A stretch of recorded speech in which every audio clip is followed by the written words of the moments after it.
I think it was very gradual. Okay. And I think also the thing that was happening in the studio wasn't just about the songs. It was about the process in general. And he didn't, at that time, he didn't have as much respect for me as a, just as an artist in general. And neither did I for him. We sort of really had to get to know each other and learn each other's sensitivities. Brian hadn't yet learned that when someone criticizes my lyrics or my songs, I get really depressed. And now he's very careful about that. Okay. And he wouldn't say something as careless as, you should change this lyric, it fucking sucks. Because then I would sort of go crying in the other room and he goes, what? Well, what? You're supposed to be so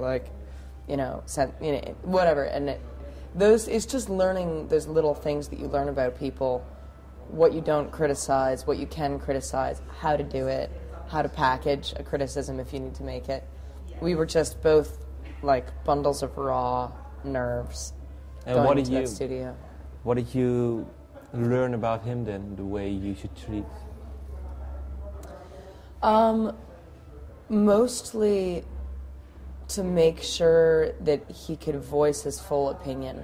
One of the things about me is that I'm very quick to interrupt, and when I would hear him starting to say something and I knew I didn't like the idea, I'd be like, don't even tell me the idea. I know what you're going to say. I don't like it. We're wasting time. And he would just feel constantly stifled. Okay, yeah. And, I also am not as stubborn and as selfish. I'm sure Brian had plenty of great ideas that I was just so narrow-minded in the studio, and I had such a clear idea of how I wanted things to sound that I may have shot myself in the foot because... Is there one thing, maybe, one song of the first album, that playing live and him contributing?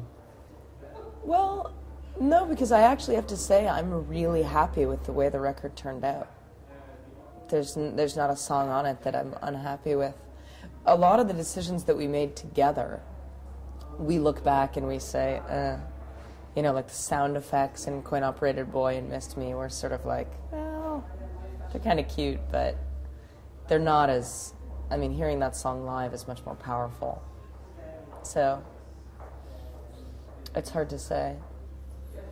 I think one of the other things that really was a problem in the first recording was we didn't really have a producer. We had an engineer who sort of doubled as a producer, but he didn't get in between us. And we needed someone to be able to get in between us and translate and mediate. And instead, this guy just sort of stepped back and let us argue when we did. And that was very different this time around with Sean Slade, who produced the new record. Mm-hmm. Anytime a mild argument would start between the band, he would be like, okay, we're stopping this discussion, let's talk about this, or, he immediately diffused every argument. And, in a band with two people who have very strong opinions, it's essential to have that person. But how did you pick this producer then? Because you have to trust him too. He found us at just the right time.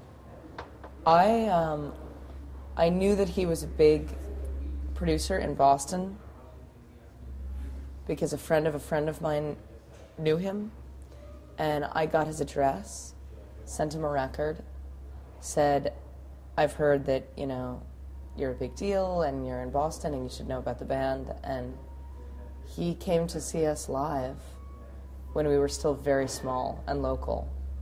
And he said, your band's fantastic. I have a lot of faith in you. Come to my studio, record for free. I'd like to start a relationship. Okay, so that's... And so we did, and that was 2.5 years ago.